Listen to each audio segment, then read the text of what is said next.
Ya está todo preparado para empezar el partido en la casa de los Gutiérrez con IKEA. Atrás está el sofá Civic, con diferentes covers para hacer match con cada selección. En el medio, los vasos Lodrat, repartiendo bebidas por todo el campo. Calentando por si viene alguien extra está la silla plegable Gunde. Y arriba, Ostaval, la coffee table de 2 alturas marcando un gol con cada snack. Visita IKEA y logra crear el line-up ganador para disfrutar del fútbol en tu casa. Con buena calidad y buen precio. IKEA, sueña sin medida. Ser podcast. Pablo Simón, buenas noches. Buenas noches, Aymar.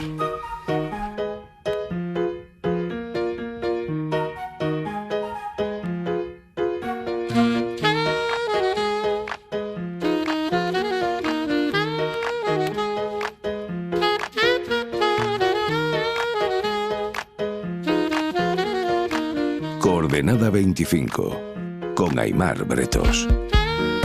Seguro que se acuerdan de haber estudiado en el instituto la Reforma Protestante, la democracia parlamentaria, la sociedad de masas. Todos esos momentos históricos tienen algo en común. Es el impulso definitivo, se lo dio un cambio tecnológico. Y la pregunta es, ¿va a pasar lo mismo con lo que estamos viviendo ahora? Con la hiperconexión en la que estamos, con la inteligencia artificial a la que le preguntamos prácticamente todo. Simón, hoy hablamos del impacto que tiene la tecnología en la política y en el poder. Dame un titular. Bueno, pues la respuesta es que sí, efectivamente. La tecnología tiene un impacto decisivo, sobre todo toda aquella que tiene que ver con no solo cómo nos organizamos internamente, sino muy particularmente todo lo que se conecta con transporte y comunicación. Tú date cuenta que al final somos seres sociales y todo aquello que acorta las distancias o hace que podamos comunicarnos o traspasar el conocimiento en el tiempo y en el espacio necesariamente genera cambio. El ejemplo de la imprenta es perfecto, porque duplicar la idea era mucho más barato a partir de ese momento, ¿no? Transmitirla era mucho más barato. ¿Qué otros ejemplos hay? Bueno, pero fíjate si es interesante que, claro, la imprenta permitía suprimir al intermediario. Ya no necesitabas un sacerdote que te interpretara la Biblia. Tú tenías tu propio texto y desde ahí podías tener una interlocución directa con Dios. No te quiero preguntar quién es el sacerdote que desaparece ahora. Bueno, los medios de comunicación, como bien sabes, por ¿no? Eso no te lo quiero preguntar. Pero la cosa es que, por ejemplo, lo mismo ocurre con los grandes imperios del siglo XIX. Si la máquina a vapor, sin el transporte no lo podemos entender. La hiperglobalización contemporánea, por ejemplo, sin Internet y esas transferencias que se pueden hacer de activos financieros de la noche a la mañana con un clic, tampoco podríamos concebir la organización del mundo. O sea que la tecnología está totalmente engarzada con nosotros. ¿Qué puede ser más importante para configurar la humanidad del futuro? ¿Diseñar nuevo tipo de armamento? ¿Diseñar nueva forma de comunicarse? ¿Acaso no van de la mano, Aymar? ¿Un satélite qué es, sino las dos cosas al mismo tiempo? En el fondo, todo está conectado. ¿Internet de dónde viene? Sino de un proyecto genuinamente militar de los Estados Unidos. Internet, acuérdate de esa cosa, sobre todo para los que somos de esa generación que se acuerda de un mundo sin Internet. Pero es que esto ya está interiorizado como un hábito más, ¿no? Algunos hacen este meme frecuente de la pirámide de Maslow, poniendo debajo, en la base, acceso a Wi-Fi, como necesidad fundamental para poder existir, ¿no? ¿Lo es? Para mucha gente sí, claro. Y no podemos hablar solo del tema de las adicciones, sino cómo estamos interconectados. Es decir, hasta qué punto nos hemos vuelto dependientes de apps, cómo hemos perdido el sentido de la orientación si no cogemos un Google Map. Es decir, todos esos elementos configuran nuestra mente, ¿no? ¿Cómo nos ha cambiado Internet? ¿Tenemos perspectiva histórica suficiente ya para hacer ese análisis? Podemos hacerlo porque, Aymar, esta pregunta, claro, la planteamos los millennials, pero es que han pasado 26 años desde que Internet está con nosotros de manera generalizada. O sea, desde el momento del router de... Exacto, desde ese momento en adelante. Tal vez para mí lo más interesante no es solo cómo nos ha cambiado en el día a día, que podríamos hacer un inventario, sino sobre todo cómo ha cambiado nuestra visión de Internet, ¿no? Yo recuerdo perfectamente que había un momento cuando nació enormemente tecnoutopista. O sea, era un momento en el que hablamos de la wikidemocracia. Vamos a prescindir de los partidos, nos vamos a meter en foros y vamos a discutir entre todos las leyes y cómo queremos organizarnos. Era un momento de pura evanescencia, todo parecía posible, ¿no? Pero ese optimismo se ha pinchado. Se pinchó sobre todo desde 2008 en adelante. Fíjate cómo se ha girado el clima, ¿eh? El instrumento sigue siendo el mismo, ha cambiado obviamente, pero Cambridge Analytica, la República Tecnológica, Palantir, nos manipulan, nos tratan de influir controlando nuestros datos. Nuestra visión ahora de Internet es mucho más negativa de lo que era entonces. Cambridge ¿no? Analytica fue la primera gran hostia que nos pegamos. Probablemente, sí, Internet. yo entiendo sobre todo a nivel público, ojo, porque la gente que estaba por el software libre y la gente que estaba en partidos pirata lleva mucho tiempo ya digámoslo así, en la vanguardia de la batalla, ¿no? Pero es el momento en el que nos damos cuenta, wow, y si se pueden manipular resultados como el Brexit o como la elección de Trump desde gigantes tecnológicos. Yeah. Y para mí eso yo creo que es parte de lo que cambia el debate y cómo nos aproximamos ahora también a Internet, ¿no? Es curioso cómo con la tecnología surgen también relaciones de amor-odio, y esto nos ha pasado con las redes sociales. Las redes eran las nuevas plazas públicas, eso iba a convertir el mundo en algo muchísimo más abierto, tal. Se le veía un potencial enorme y en los últimos años las hemos convertido ahora en el chivo expiatorio de todo. El mal de todo, la culpa de todo la tienen las redes. Sí, date cuenta que esto pasa incluso cuando discutimos de polarización, ¿no? Decimos, oye, ¿qué es lo que genera polarización? ¿Por qué la gente está tan enfadada? Entonces hay como siempre dos escuelas, ¿no? La que tenemos más los politólogos de decir, hombre, han cambiado muchas cosas en el mundo, a lo mejor hemos tenido una gran recesión y una pandemia y la gente está un poco cabreada por eso, ¿no? Por lo que sea. Pero también es verdad que eso es más difícil de meterle mano. Entonces es más sencillo discutir sobre las redes, sobre las fake news, que no digo que no importen, por supuesto que importan, pero es tal vez lo que podemos capturar, ¿no? Un poco no discutir sobre la evanescencia de la caballería, sino sobre los libros de caballerías, ¿no? Pues es parte de lo que estamos viendo aquí también. ¿Sabemos qué porcentaje de la población se informa a través de las redes? Sí, tenemos encuestas que señalan, Eurobarómetro y otras de aquí, 70% de los menores de 24 años consumen información prevalentemente a través de redes sociales. Esto en el total de la población está en torno al 49%, más incluso que la televisión, que está en el 44%.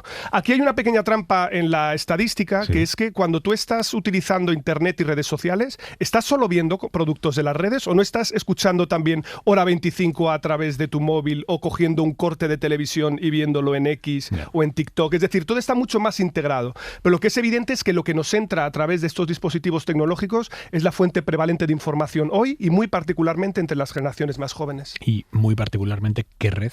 Sobre todo TikTok e Instagram. Y esto es un bastante predictor claro de dónde estamos viendo mayor batalla también incluso entre las propias tecnológicas a propósito de la regulación, de qué contenidos y el juego del algoritmo. Fíjate que a veces seguimos hablando de redes sociales, pero yo no sé si no deberíamos empezar a llamar las plataformas de contenido, porque claro, a veces estás como un sujeto pasivo viendo una televisión configurada para ti a través del algoritmo, ¿no? La interacción pasa un poco más a segundo plano y tú eres un consumidor que va viendo esos vídeos de manera regular, de manera, por cierto, acelerada. Porque los ciclos de atención también son muy cortos, ¿vale? Y entonces hablamos de toda esta narrativa que hay sobre la turbopolítica, ¿no? Y cómo esto ha terminado afectando también a que en el debate público sea imposible profundizar, ¿no? A que Rufián, cuando sube a la tribuna del Congreso de los Diputados, no está compitiendo con la oposición, está compitiendo con que cambies de canal. Entonces tiene que lanzar un mensaje que se pueda meter en un clip, que pueda ser viralizable en redes y que llegue hasta ti de manera eficaz, ¿no? O sea, están cambiando los tiempos de la política por culpa de nuestro consumo de redes sociales. Bueno, seguimos dando el premio Emilio Castelar, pero te aseguro que los discursos no duran lo mismo que duraban los de Emilio Castelar. Es decir, claro que está cambiando. Y a mí un poco lo que me preocupa de esto es que necesariamente genera desencanto, porque claro, los ritmos de la comunicación son cada vez más vertiginosos y los ritmos del cambio político son mucho más lentos. La paciencia de los votantes se acorta. No te quepa ninguna duda. ¿Cómo podemos sino interpretar esta enorme volatilidad electoral? ¿Cómo puedes tener hoy, por ejemplo, un grupo de Telegram y lanzar un partido y conseguir 800.000 votantes? Eso se puede conseguir gracias a esta plataforma que supone Internet, para lo bueno y para lo malo. Es decir, los instrumentos son ambivalentes. Depende de cómo los empleemos, podemos maximizar sus ventajas o, por el contrario, convertir esto en un terror tecnológico. La forma en la que una persona consume información condiciona la manera en la que se posiciona respecto a lo que le están contando. Sin lugar a dudas también, porque tú date cuenta que los ciudadanos tenemos esos inputs de información de entrada y nosotros tradicionalmente tendemos a autoseleccionar la información que nos llega. Eso antes lo hacíamos de manera consciente, ¿vale? Si yo me fuera a preguntar a la gente qué medio de comunicación escucha, radio, tele, etcétera, hace 20 años, podría identificar fácilmente su ideología con saber, bueno, usted escucha la SER, compra El País, vale, no me diga más, ¿vale? Ya veo por dónde va. Ahora quien te la autoselecciona es el algoritmo. Escúchame, que esta casa es muy plural en su, por supuesto que sí, audiencia. Pero las audiencias tienen determinadas orientaciones. Nosotros es una relación bidireccional, es decir, ellos vienen aquí porque creen que concuerda más con su visión del mundo y viceversa. Evidentemente también luego hay el morbillo, ¿no? Es decir, hay gente que se pone aquí a Jiménez Los Santos y supongo que también habrá gente de Vox que se ponga a la 25 para disfrutar, pero creo que serán más extraños, ¿no? En cualquier caso, lo interesante es que muchas veces no tenemos agenda o no tenemos posición previa. día. Y por cómo nos centran estos temas, fijan esa posición y luego la retroalimentan. Y es toda esta teoría famosa que hay sobre las cámaras de eco y la polarización, ¿no? Es decir, ahora nosotros estamos a un clic de nuestros prejuicios, seleccionamos y filtramos la información que nos interesa recibir. Eso termina haciendo que construyamos categoría del mundo con esa información porque nos juntamos con gente parecida. Lo que nos llega de gente que tiene otra opinión es una caricatura, porque es lo único que entra en tu burbuja, llega a la posición más extrema del otro lado, y todavía peor, permite una cosa increíble, ¿no? Que es que hay unos 8.200 municipios en España, y en cada uno de ellos hay un tonto. Entonces, antes el tonto estaba aislado, ¿vale? Pero lo que ocurre ahora con Internet es que el tonto se puede coordinar con los tontos de los otros municipios. Tienes 8.200 tontos coordinados que además en Internet tienen un cascabel y hace que tengamos que discutir sobre cosas que era impensable plantear que pudiéramos tener que discutir hoy en día. Y eso tiene que ver con que se han roto las jerarquías y se han roto los sacerdotes que administraban la palabra. Ahora no hay nadie que te lo organice. Y que ahora aplacaban al tonto, ¿no? Exacto. No, pero era importante porque había unos filtros, pero esos filtros han desaparecido totalmente. ¿Tiene esto una lectura también positiva? Por supuesto. Posiciones que antes eran ultraminoritarias, pero que eran también marginadas socialmente, ahora no lo son. ¿Cuánto ha hecho por la liberación, por ejemplo, de personas de minorías sexuales en municipios donde no había nadie con quien pudiera? O, por ejemplo, la oposición democrática en tantísimos países autoritarios. ¿Qué es lo primero que hace un dictador cuando hay protestas? Cortar Internet. Porque es a través de lo que se coordina la gente para intentar derribar el régimen, ¿no? O sea, de nuevo, herramienta ambivalente. Marta Peirano, buenas noches. Buenas noches. Marta Peirano, periodista especializada en tecnología y poder, de lectura imprescindible cada vez que escribe en El País. Marta, ¿la inteligencia artificial qué efectos va a tener sobre este tablero cambiante que nos está describiendo ya Pablo? Bueno, yo diría que es el mismo, pero todavía muchísimo más fino, en el sentido de que las redes sociales han conseguido hablarnos al oído de tal manera que pensamos que estamos viendo el mundo como el resto de la gente que utiliza las mismas redes, y sin embargo es un menú, es una visión del mundo que está siendo diseñada específicamente para cada uno de nosotros. Y para mí la inteligencia artificial tiene la misma cualidad de hablarte al oído, pero te habla con tu propia voz. Es decir, tiene la capacidad de hablarte en tu propio lenguaje, a tu manera, ¿no? Porque conversa contigo y aprende de ti. Y entonces me parece mucho más insidiosa, y no solamente a mí, sino que ahora mismo las grandes agencias de desinformación están invirtiendo mucho más esfuerzo en contaminar a la inteligencia artificial, que por supuesto se entrena con contenidos de Internet, que en contaminarnos a nosotros, porque ¿para qué? Porque ya vamos a recurrir nosotros a esa inteligencia artificial contaminada. Exacto. He leído cuestiones contradictorias sobre esto, porque hay quien sostiene también que, al revés que las redes sociales, que tienen un algoritmo que premia los extremos, el contenido absolutamente polarizado, y por lo tanto tiene un efecto polarizador sobre nosotros, la inteligencia artificial compensa en cierta medida eso, porque la IA no busca tanto la fricción, sino que da la respuesta más probable, y por lo tanto nos lleva a todos a hacer una pequeña tortillita ahí en el centro. ¿Tú crees que esto tiene base?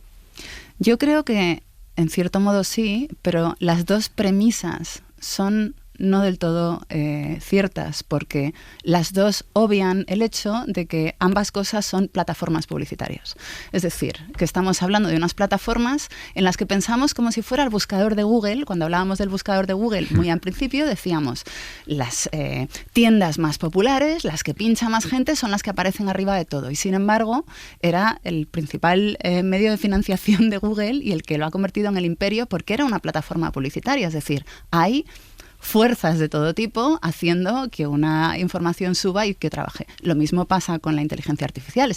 Esos sistemas están entrenados con contenidos que encuentran en Internet, probablemente de forma masiva, pero luego están educados por empresas concretas que tienen asociaciones y afinidades que ya sabemos cuáles son. ¿Qué tipo de empresas están educando con sus propios intereses y su propia agenda a las plataformas de inteligencia artificial, a los modelos de inteligencia artificial? Pues si viste la inauguración del presidente de los Estados Unidos, pues las empresas que tenía detrás, en lugar de tener a los ministros, tenía a un montón de CEOs a sus espaldas, y yo te diría que esas son las empresas que están entrenando. Si la información en una democracia es un bien público, es decir, es algo que es fundamental que exista para que los ciudadanos podamos hacernos una idea de lo que está pasando, un bien público a priori necesita regulación.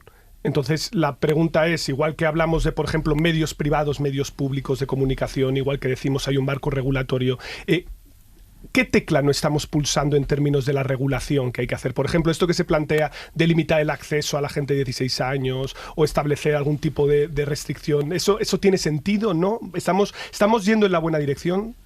A mí, personalmente, me parece que castigar a un corte demográfico específico para que sean ellos los que asuman un problema que está generado por grandes multinacionales es injusto, para empezar. Pero además es inapropiado. Primero, porque la experiencia que estamos viendo en Australia, que han sido los primeros que han puesto en funcionamiento esa regulación, es que los menores siguen entrando en las redes sociales y siguen utilizando estas plataformas de la misma manera que los niños de 5 años siguen viendo dibujos animados en la cena solamente para no molestar, es decir, usan los carnets de sus padres, lo que sea, ¿no?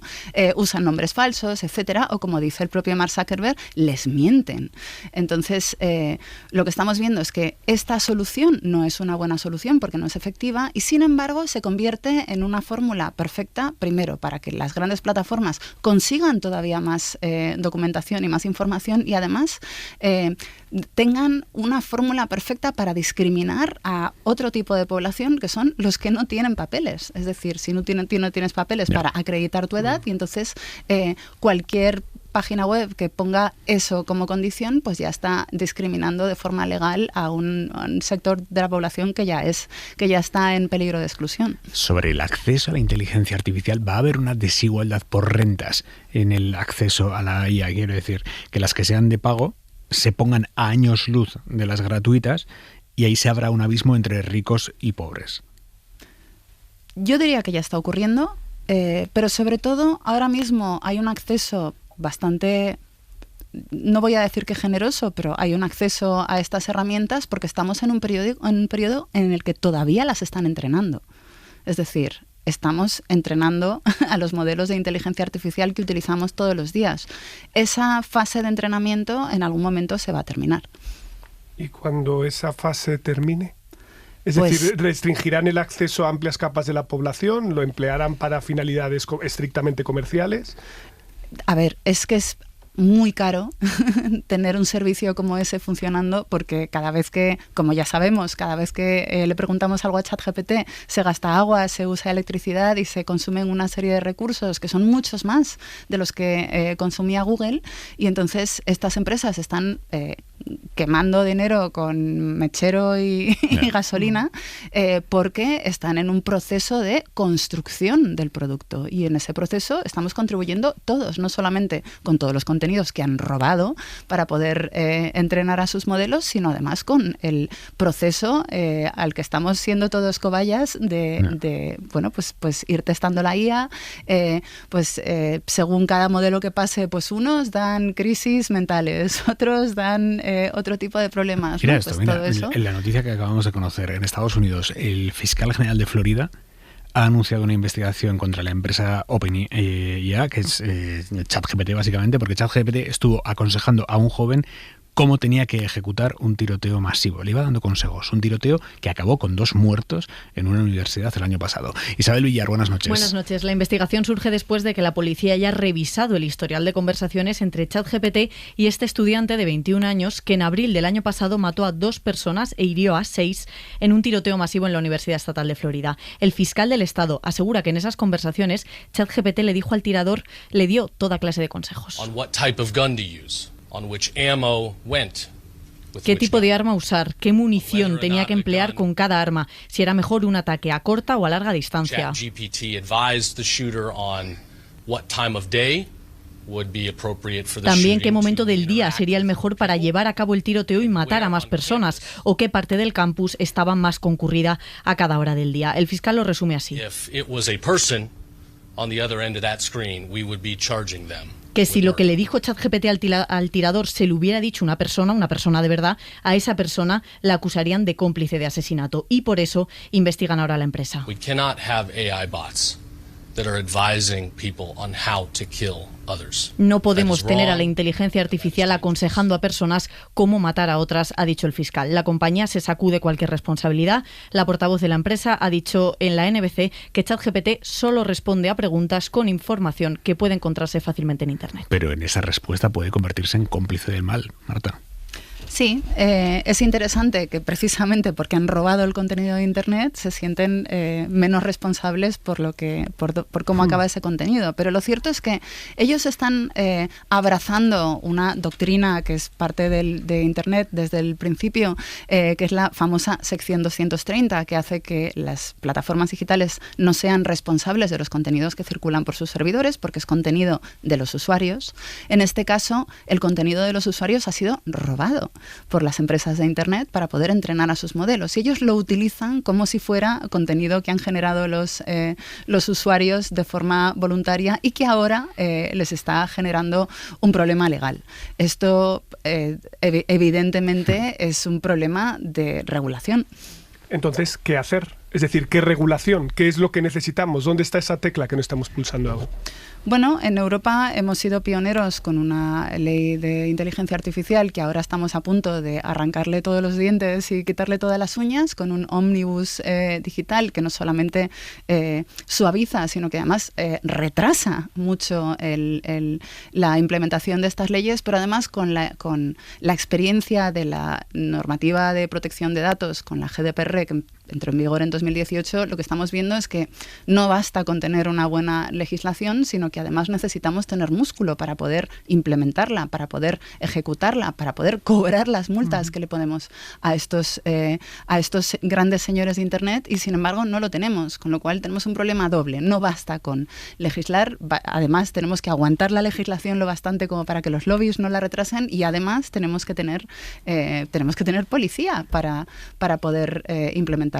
Marta Peirano, muchísimas gracias. Buenas noches. Un placer. Para no perderte ningún episodio, síguenos en la aplicación o la web de la SER, Podium Podcast o tu plataforma de audio favorita. Ya está todo preparado para empezar el partido en la casa de los Gutiérrez con IKEA. Atrás está el sofá Civic, con diferentes covers para hacer match con cada selección. En el medio, los vasos Lodrat, repartiendo bebidas por todo el campo. Calentando por si viene alguien extra está la silla plegable Gunde. Y arriba, Ostaval, la coffee table de 2 alturas marcando un gol con cada snack. Visita IKEA y logra crear el line-up ganador para disfrutar del fútbol en tu casa. Con buena calidad y buen precio. IKEA, sueña sin medida.